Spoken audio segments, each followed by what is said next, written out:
성경이 말하는 간음을 간단하게 정의하자면 혼인 관계 외에서 이루어지는 모든 성적인 관계를 말합니다. 오직 혼인한 부부 사이에서만 가능하고 그 외에는 전부 다 간음이라는 것이지요. 그리고 우리가 지난주에도 우리가 살폈던 것처럼 십계명의 계명은 그 계명에서 직접적으로 언급하는 것 외에도 또 관련된 의미들을 다 포함한다라고 했습니다.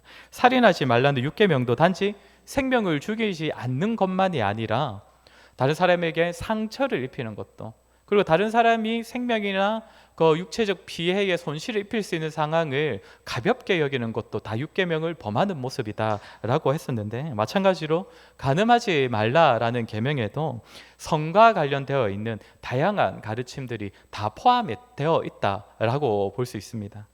혼전 순결을 지켜야 하는 것과 아예 음란한 자리를 피해야 한다는 것, 그리고 음란한 것을 아예 접촉하지도 말아야 한다는 것까지도 다 포함한 가르침이 이 7계명이다라는 것입니다. 그런데 시대가 점점 이 간음에 대하여서 참 성경적인 메시지를 전하는 것이 점점 어려워지고 있습니다. 잘 아시겠지만 갈수록 세상은 이 성에 대하여서, 간음에 대하여서 성경이 말하는 그 가르침과는 전혀 다른 방향으로 점점 더 나아가고 있기 때문입니다. 2016년에 간통죄가 폐지가 되었습니다. 아예 법에서 사라졌습니다. 그러니까 부부 중 한 사람이 바람을 핀 것, 즉 간음을 행한 것을 세상은 더 이상 죄로 여기지 않겠다라고 선포한 것이지요. 물론 이전까지도 세상은 간음에 대하여서 엄격하지 않았지만 이제는 법적으로도 아예 인정을 해버리는 것입니다. 갈수록 드라마나 영화에서도 간음이 마치 사랑인 것처럼, 뭔가 아름다운 관계인 것처럼 잘 포장해서 뭔가 재미있는 소재로 사용되는 일들이 흔하게 일어나고 있습니다. 간음이나 간통이 더 이상 부끄러운 것만이 아니라 더 나은, 더 아름다운 사랑을 찾아 떠나는 것이다, 마치 이런 식으로 꾸며내곤 한다는 것입니다. 제목이 제가 지금 기억은 안 나는데, 제가 예전에도 한번 드라마 이야기 한번 했지 않습니까? 사랑한 것이 죄는 아니잖아 라고 하던 그 대사로 유명한 그 드라마.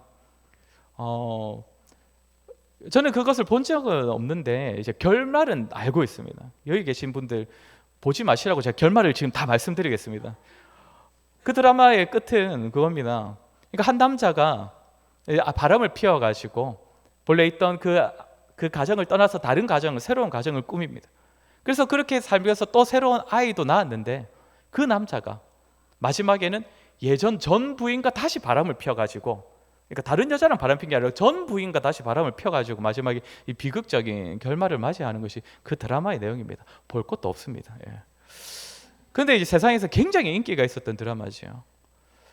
저는 그 드라마의 결말이 비극적인 게 그나마 다행이었다 생각을 합니다. 왜냐하면 좀 이따가 말씀드리겠지만 성경에서 가르치는 내용이 바로 그것이기 때문입니다. 아무튼 이러한 시대의 풍조와 더불어서 이 7계명이 우리에게 참 무겁게 다가오는 이유는 이 자리에 있는 어느 누구도 그 죄 앞에서 자유할 수는 없다는 것입니다. 누구도 나는 그 7계명을 범하지 않을 것이다 라고 자신할 수 없기 때문입니다. 잘 아시겠지만 많은 목사들이 이 간음의 문제로 많이 넘어졌습니다. 큰 교회든 작은 교회든 목사가 일으켰던 문제 중 참 많은 부분은 이 제7계명을 범하는 것이었습니다. 그리고 비단 목사만의 문제가 아니지 않습니까? 일반 성도들도 이 7계명, 간음의 문제 앞에서는 자주 넘어지곤 했습니다. 제가 어떻게 조사를 했는지는 모르겠지만 미국에서 조사한 바에 따르면 기독교인과 비기독교인들이 음란물 사이트에 접촉하는 빈도수가 거의 동일하다라는 결과를 얻었다고 합니다. 그러니까 믿는 자들이 자주 범하는 죄, 그리고 믿는 자들이 믿지 않는 자들과 잘 거룩하게 구별되지 못하는 죄의 모습이 바로 이 음란, 이 간음의 문제라는 것이죠. 사람에게 성적인 욕망이 있는 것 자체는 분명 죄가 아닙니다. 하나님께서 주신 마음이고 하나님께서 우리에게 주신 본성이고, 또 이를 통하여서 부부관계가 얼마든지 더 유익을 얻을 수 있고 더 복된 결혼 생활을 이어갈 수가 있습니다. 그러나 사람의 모든 욕망이 그러한 것처럼 욕망 그 자체를 본질처럼 여기게 되어버리면 그것 앞에서 넘어지게 되는 것입니다. 오늘날 세상의 풍조처럼 성적인 욕망을 그저 자연스러운 것 마냥 받아들이고 그렇게 즐겨도 된다는 식으로 여겨서는 안 됩니다. 그런 모습은 결국 우리를 멸망의 자리로 인도할 것입니다. 그렇게 오늘 우리는 이 7계명의 가르침을 다시 살피면서 우리의 연약함도 한번 돌아보고 또 하나님 앞에서 더욱 겸손한 자세로 하나님의 도우심을 구하는 자들로 세워졌으면 좋겠습니다. 서론이 좀 길어졌는데 오늘 말씀드릴 것은 크게 두 가지입니다. 시작하면서도 말씀드렸듯이 이 간음은 부부 관계 외에 모든 성적인 관계를 말한다고 했는데 그렇게 이 7계명을 범하는 것은 무엇보다 부부 관계에 있어서 치명적인 죄를 범하는 것입니다. 그렇게 먼저는 결혼의 의미를 살피면서 부부 관계와 관련하여 간음의 의미를 살필 것이고 두 번째는 개인적인 차원에서 거룩의 차원에서 7계명을 살필 것입니다. 오늘 본문의 예수님 가르침처럼 음욕을 품는 그 자체가 7계명을 범하는 것이다 라는 그 차원에서 이 7계명을 적용해 보도록 하겠습니다. 먼저는 성경이 말하는 결혼의 의미입니다. 여기엔 혼자 지내시는 분들도 계신데 우리 연세 있으신 분들은 또 이 혼자 계신 분들이 계시지만 이 관계없는 말씀이다 여기지 마시고 또 우리의 자녀들이나 우리의 또 손주들의 가정이 이런 성경적인 가정으로 세워지기를 바라는 마음에서 들으시면 좋겠습니다. 우리가 결혼이라고 할 때 가장 먼저 기억해야 하는 것은 성경이 말하는 결혼은 언약이라는 것입니다. 우리는 언약의 관점에서 이 결혼을 이해해야 합니다. 언약은 하나님께서 자기 백성들과 맺으시는 관계의 본질입니다. 하나님께서는 항상 언약 관계로 자신의 백성들과 관계를 맺으시는데 그렇기 때문에 이 관계에 있어서는 이 언약 관계에 있어서는 항상 지켜져야 하는 약속이 있고 서로를 향한 신실하고 충성된 자세가 요구됩니다. 부부 관계 역시 이러한 언약으로 맺어진 관계라는 것입니다. 바로 이 부분이 세상이 말하는 결혼과 성경이 말하는 결혼의 가장 큰 차이점입니다. 세상은 보편적으로 결혼 생활, 부부 관계에 있어서 가장 중요한 것, 가장 필요한 것을 무엇이라고 말합니까? 사랑이라고 말합니다. 사랑을 해서 결혼하는 것이고 뭔가 사랑이 식으면 그리고 그 사랑의 기준은 무엇이라고 봅니까? 뭔가 서로를 볼 때에 이전처럼 막 가슴이 설레거나 또 심장이 뛰고 또 서로에게 잘 보이고 싶어서 만날 때마다 살짝 긴장도 하는 그런 것을 가지고 이제 사랑이라고 판단을 하는데 그렇기 때문에 결혼해서 그런 모습들이 점점 사라지기 시작하며 이전과 같은 모습들이 점점 식어버리며 사랑이 식었다라고 여기면서 마치 결혼 생활도 더 이상 이어가지 않아도 되는 것처럼 여기고 하는 것이 이 세상의 풍조, 세상의 분위기입니다. 그러나 성경이 말하는 결혼은 다릅니다. 물론 믿는 자들도 사랑해서 결혼을 합니다. 그렇지 않습니까? 저는 지금도 제 아내를 보면 가슴이 뛰고 설레기도 하고 그렇게 합니다. 그러나 성경이 말하는 그런 것만이 아니라는 것, 성경이 말하는 결혼은 그런 것만이 아니라는 것이죠.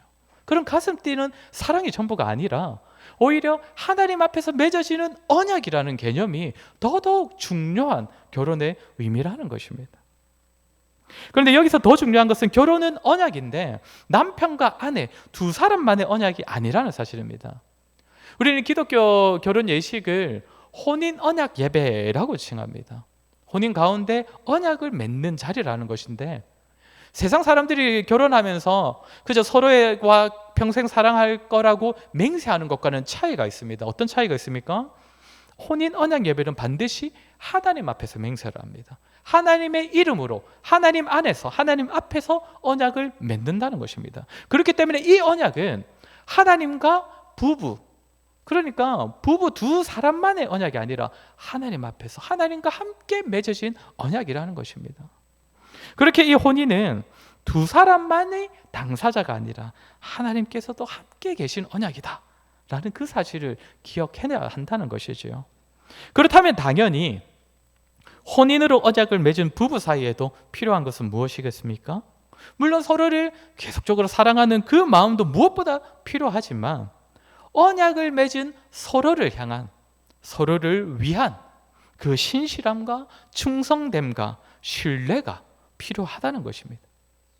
하나님께서는 자기 백성들과 언약을 맺으실 때에 자기 백성을 향하여서 언약을 맺으신 자기 백성을 향한 그 신실함을 끝까지 보여주십니다. 맺으신 그 약속에 대해서 정말 변함없이 그 약속을 이루어 가시고 그 약속을 반드시 성취하시는 모습으로 신실함을 보이십니다. 그렇기 때문에 하나님께서는 언약을 맺으신 자기 백성에게도 신실한 반응이 있기를 요구하십니다. 그 약속을 신뢰하면서 하나님께 순종하는 마음으로 신실한 모습을 보여내기를 요구하신다는 것입니다. 그렇게 결혼도 마찬가지입니다. 혼인을 언약으로 맺어진 관계가 바로 부부 관계이기 때문에 서로에게 신실한 모습, 서로에게 충성된 모습, 서로에게 복종하고 순종하는 모습이 보여져야 한다는 것입니다. 우리 고린도전서 7장 3절과 4절 말씀을 우리 한번 같이 읽도록 하겠습니다. 고린도전서 7장 3절 4절 말씀입니다. 시작. 남편은 그 아내에 대한 의무를 다하고 아내는 자기 몸을 주장하지 못하고 그 남편이 하며 남편도 그와 같이 자기 몸을 주장하지 못하고 오직 그 아내가 하나니. 아멘. 바울은 지금 고린도전서에서 이 음행과 관련된 가르침을 주면서 이 가르침을 주고 있습니다. 뭐라고 합니까? 남편은 아내에 대한 의무를 다하고 또 아내도 남편에게 그렇게 해야 한다. 그런데 어느 정도로 의무를 다해야 된다라고 말을 합니까? 아내는 자기 몸을 주장하지 못하고 남편이 하는 것처럼, 남편도 자기 몸을 자기가 주장하는 것이 아니라 아내가 주장하는 것처럼 그렇게 서로를 향한 의무를 다해야 한다라는 가르침을 준다는 것입니다. 혼인을 맺은 부부가 서로에 대하여서 어떤 모습을 보여야 할지를 말해주는 것입니다.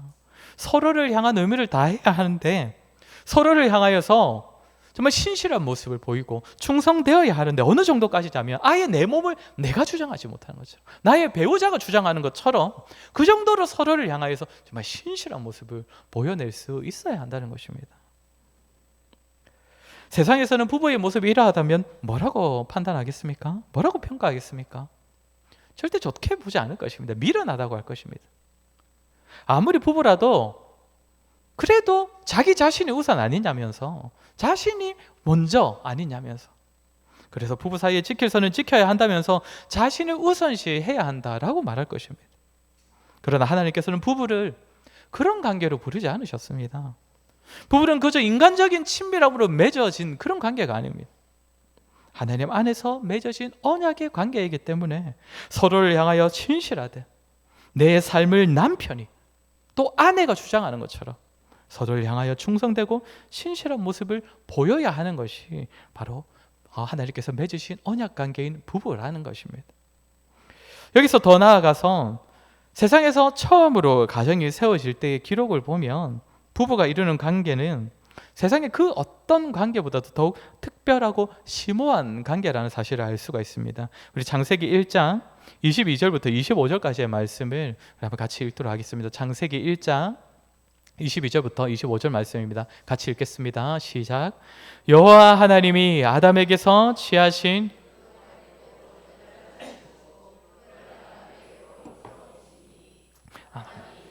이는 내 뼈 중에 뼈요 살 중에 살이라.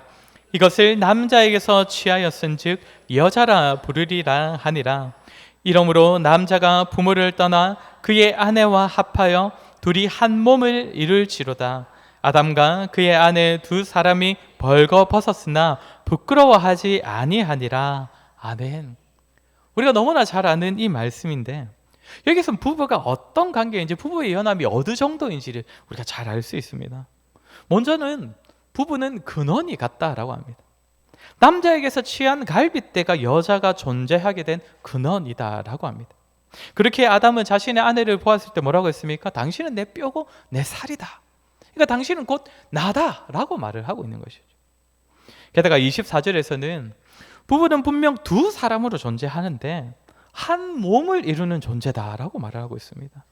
그리고 25절에서는 그렇게 부부는 한 몸이기 때문에 자신의 부끄러운 부분이 서로에게는 부끄럽게 여겨지지 않는 그 정도의 관계다라고 말을 해주는 것입니다. 그러니까 부부는 각각으로 존재하지만 한 몸으로 존재하는데 이 연합이 얼마나 견고하고 하나 되었냐면 서로에게는 자신의 부끄러움이 부끄럽지 않을 정도로 그렇게 아예 나 자신인 것처럼 여겨지는 것이 부부라는 것입니다. 이것이 부부의 연합, 혼인 관계인데 그렇기에 이러한 관계는 정말 아시다시피 세상 그 어떤 관계에서도 결코 맛볼 수 없는, 결코 누릴 수 없는 그런 하나된 관계입니다. 이것은 부모와 자녀 사이에도 누릴 수 없는 그런 관계입니다. 오직 성경에서만 이와 비슷한 관계를 우리가 찾아볼 수 있는데, 먼저 우리가 먼저 알 수 있는 부부의 관계와 비슷한 관계를 발견하게 되는 것은 삼위 하나님의 연합입니다. 성부, 성자, 성령 하나님께서 각각으로 존재하시지만 또한 전혀 서로와 정말 갈등이나 서로의 뜻에 위배됨 없이 하나됨을 이루시는 그 관계가 삼위 하나님의 연합인데, 부부의 관계가 이와 비슷하다는 것입니다. 또 부부의 관계와 비슷한 관계를 성경에서 또 찾아볼 수 있는데, 예수 그리스도와 교회의 연합이 바로 그러합니다. 그리스도께서 교회의 머리 되시고 교회가 그의 몸이 되어서 하나됨을 이루는 관계, 이 관계 역시도 부부의 연합과 굉장히 비슷하다는 것이죠. 그렇게 부부의 연합은 이 세상에서는 찾아볼 수 없는 정말 아주 특별하게 하나됨을 이루는 관계, 오직 성경에서만 찾아볼 수 있는 그 아주 영적이고 신비한 연합이라는 것입니다. 자, 이것이 성경이 말하는 부부 관계입니다. 하나님께서 자기 백성들과 맺으시는 그 언약으로 두 사람을 엮으신 관계이고, 그렇게 세상에서는 찾아볼 수 없는 아주 신비한 연합으로 하나됨을 이루는 관계가 바로 부부 관계라는 것입니다. 자, 그러면 간음은 바로 이 간음, 부부 관계 외에 뭔가 음란한 짓을 하는 간음은 어떤 행위가 되는 것이겠습니까? 지금 제가 성경이 말하는 부부 관계의 의미를 아주 길게 말씀을 드렸는데, 거기서 이미 답이 다 나와 있습니다. 간음은 하나님께서 친히 언약을 맺으시고 언약의 증인 되셔서 하나 되게 하신 그 영적이고 아름다운 연합을 귀하게 여기지 아니하고 하찮게 여겨서 그 연합을 깨어지고 무너지게 만드는 아주 치명적인 범죄가 바로 간음이라는 것입니다. 지난주 6계명에서 살인은 무엇이라고 했습니까? 하나님께서 친히 생명을 주시고 하나님께서 사명을 주신 아주 이 귀한 존재, 또 하나님께서 자신의 형상을 담으신 존재, 천하보다 귀하게 여기시는 아주 그 귀한 존재를 해치고 망치는, 그래서 하나님의 마음과 하나님의 뜻을 정면에서 반박하는 행위가 바로 6계명, 살인하지 말라라는 그 계명이라고 했는데, 마찬가지로 간음 역시도 하나님께서도 너무나 귀하게 여기셔서 하나 되게 하신, 하나님께서 친히 그 언약의 증인 되시고 보증되어 주신 그 연합 관계인, 또한 하나님의 그 삼위 하나님의 연합을 유일하게 이 세상에서 닮아갈 수 있고 깨달을 수 있는 그 아름다운 영적인 연합인 그 부부 관계를 깨트리는 아주 치명적인 그런 잘못을 범하는 모습이 간음이라는 것입니다. 그러면 여기서 더 나아가서 이렇게 귀한 언약 공동체인 부부의 관계는 과연 어떤 모습을 지녀야 마땅한 것인가? 성경에서는 정말 부부 관계에 대해서 정말 다양한 관계, 다양한 가르침을 주고 있지만, 우리는 잠언 5장의 말씀에서 오늘 정말 부부의 관계가 어떠해야 하는가를 한번 살피도록 하겠습니다. 잠언 5장 15절부터 23절까지의 말씀을 살필 것인데, 먼저 15절부터 17절 말씀을 우리 한번 같이 읽도록 하겠습니다. 15절부터 17절입니다. 시작. 너는 내 우물에서 물을 마시며 네 샘에서 흐르는 물을 마시라. 어찌하여 네 샘물을 집 밖으로 넘치게 하며 네 도랑물을 거리로 흘러가게 하겠느냐? 그 물이 네게만 있게 하고 타인과 더불어 그것을 나누지 말라. 여기서 먼저 보면 자신이 가진 우물, 자신의 샘에서 흐르는 물을 자신만 마시지 다른 사람과 나누지 말라라고 합니다. 이것은 이제 뒤에 나오는 내용들을 미리 비유로 표현한 것인데, 이어지는 이 구절들을 보겠습니다. 18절부터 19절까지를 우리 한번 같이 읽겠습니다. 시작. 네 샘으로 복되게 하라. 네가 젊어서 취한 아내를 즐거워하라. 그는 사랑스러운 암사슴 같고 아름다운 암노루 같으니 그의 사랑을 항상 연모하라. 아멘. 뭐라고 합니까? 자신의 샘을 마시고 자신의 샘을 나누지 않고 혼자 즐거워하는 것이 지금 무엇에 대한 표현인 것입니까? 아내에 대한 표현인 것입니다.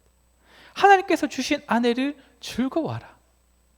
마지막에 뭐라고 합니까? 너는 그의 품을 항상 족하게 여기며 그의 사랑을 항상 연모하라. 그러니까 하나님께서 언약의 관계를 맺게 하신 아내를, 또 남편을 항상 족하게 여기고 그의 사랑을 연모하라고 합니다. 여기서 사실 연모하라는 단어는 다른 데서는 좀 안 좋게 사용되는 단어인데 술 취하다라는 표현입니다. 그러니까 자신의 남편과 아내에게 아주 술에 취하는 것처럼 듬뿍 취하라는 것입니다. 흠뻑 취하라. 그리고 이어지는 구절은 이제 반대되는 내용인데 20절도 우리 같이 읽도록 하겠습니다. 20절입니다. 시작. 내 아들아 어찌하여 음녀를 연모하겠으며 어찌하여 이방 계집의 가슴을 안겠느냐. 자기 아내를 연모하지 아니하고 음녀를 연모하는가. 그러니까 아내 외에는 어떤 누구도 다 어떤 존재라는 것입니까? 음녀라는 것입니다. 음녀. 자신의 아내보다, 자신의 남편보다 더 외모가 출중하고 매력적이고 능력이 뛰어나고 가진 것이 다 많아도 언약관계 외에는, 언약관계 외의 여자나 남자는 모두가 다 음행하게 하는 존재라는 것입니다. 나를 망하게 하는 존재라는 것이죠. 마지막으로는 이 두 경우의 결과에 대해서 말하고 있습니다. 21절부터 23절까지도 같이 읽겠습니다. 시작. 대저 사람의 길은 여호와의 눈 앞에 있나니 그가 그 사람의 모든 길을 평탄하게 하시느니라. 악인은 자기의 악에 걸리며 그 죄의 줄에 매이나니 그는 훈계를 받지 아니함으로 말미암아 죽겠고 심히 미련함으로 말미암아 혼미하게 되느니라. 여기서 말하는 여호와의 훈계는 모든 훈계를 뜻하기도 하겠지만 문맥으로 보자면 앞에서 말했던 하나님께서 언약으로 맺어주신 자신의 아내와 남편을 족하게 여기고 복되게 여기고 그만을 연모하는 것을 말합니다. 하나님께서 그런 사람의 길은 평탄하게 하시지만 이 교훈을 받지 않는 사람, 즉 음녀를 즐거워하는 사람은 어떻게 된다고 합니까? 죽을 것이고 혼미하게 될 것이다. 길을 잃고 망하게 된다는 것입니다. 그러니까 하나님께서는 자신과 언약을 맺은 백성이 신실할 때엔 복을 주시고 자신의 언약이 신실하지 못한 그 백성에게 진노를 쏟으시는 것처럼 동일하게 언약으로 맺어진 그 아내와 남편이 서로에게 신실할 때엔 하나님께서 주시는 풍성한 복을 누리도록 그 복을 예비해 놓으셨고 또한 서로와 반대로 서로에게 신실하지 못할 때엔 그 미련함과 우둔함을 하나님께서 벌하시겠다라고 말씀하시는 것입니다. 우리가 개인적으로 하나님의 언약에 신실하지 못할 때에 하나님께서 우리에게 진노하시고 때로는 우리를 망하게 하시는 것처럼 우리가 부부 사이에서도 서로에게 신실하지 못한다면 하나님께서는 그를 벌하신다는 것입니다. 그렇게 사랑하는 성도 여러분, 이렇게 7계명을 범하는 행위는 부부 서로에게 신실하지 못한 말과 행동을 건네는 행위는 절대로 하지도 마시고 그 가능성부터 다 차단시키시기 바랍니다. 그것은 가정과 우리 자신을 망하게 하는 것입니다. 하나님의 진노의 벌을 피하지 못할 것입니다. 그리고 여기서 그치지 않고 부부가 서로에게 신실할 때에 서로를 족하게 여기고 서로에게 취할 때에 하나님께서 예비하신 복을 누릴 수 있으니 이 신비한 연합 관계인 이 부부 관계에 신실하심으로써 하나님께서 주시는 복을 풍성히 누리시는 저와 여러분 되었으면 좋겠습니다. 하나만 더 살필 것은 개인의 거룩과 관련된 간음의 의미인데 이것은 좀 짧게 다루겠습니다. 사실 7계명에 있어서는 아까도 말씀드린 것처럼 이 결혼과 관련된 메시지가 제일 중요하기 때문에 좀 길게 제가 다뤘습니다. 다른 하나는 예수님의 가르침과 이 바울의 가르침에서 알 수 있는 것인데 간음은 개인적으로도 자신을 영적으로 무너지게 하는 모습, 자신의 거룩을 해친다는 사실입니다. 오늘 보면 28절을 보시면 예수님께서는 간음 역시도 지난주에 보았던 이 살인과 같이 마음으로도 이 죄를 지을 수 있다라고 말씀을 하십니다. 음욕을 품고 여자를 보는 사람, 이 말은 여자를 쳐다보지도 말아야 하고 뭔가 이쁜 여자를 볼 때 마음속으로 저 여자 이쁘다, 저 남자 멋있다 이런 생각조차 하면 안 된다는 의미가 아닙니다. 음란한 마음을 품고서 바라보는 그런 것을 의미합니다. 이런 마음을 품게 되면 그것은 이미 간음한 것이다 라고 예수님께서 말씀하시는 것인데 우리 고린도전서에 나오는 바울의 가르침도 좀 함께 보도록 하겠습니다. 고린도전서 6장 18절부터 20절까지의 말씀입니다. 우리 같이 읽겠습니다. 18절부터 20절입니다. 시작. 음행을 피하라. 사람이 범하는 죄마다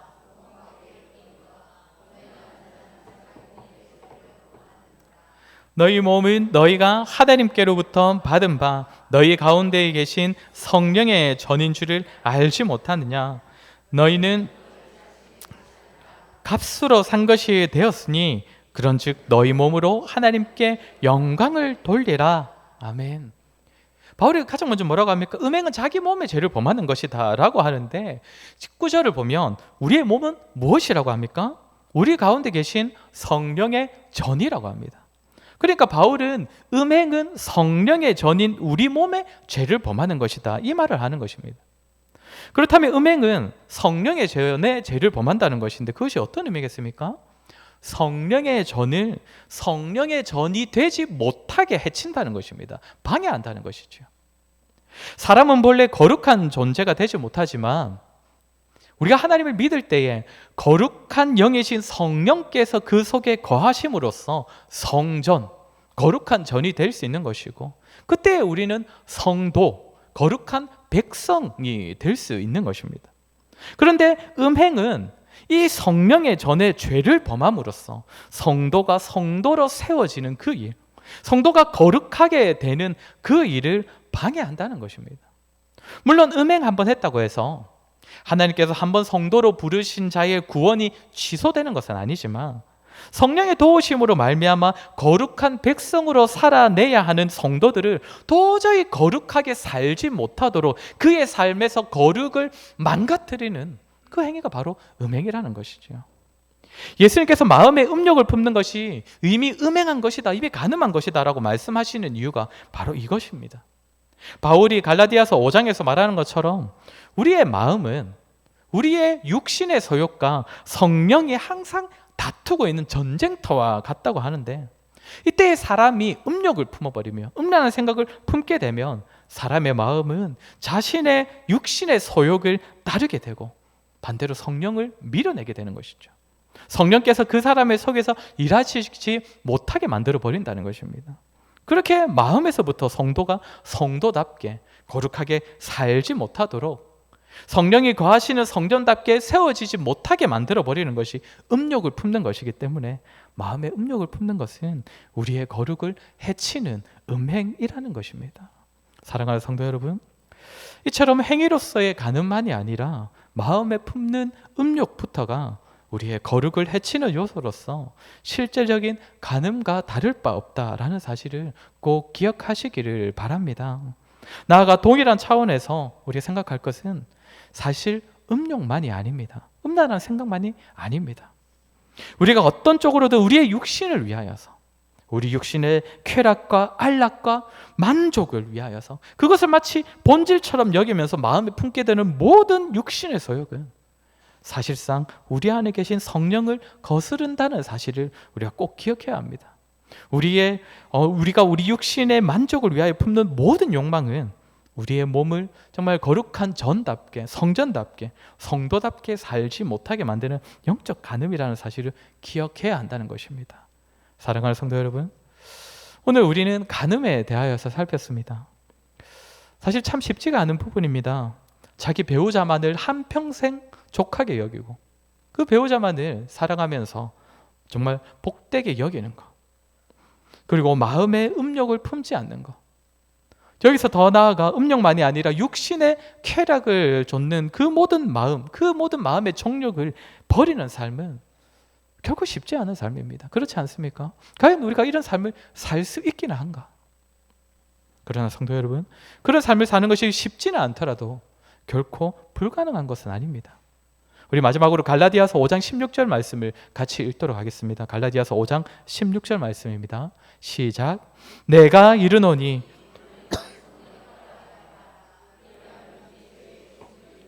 아니하리라. 아멘.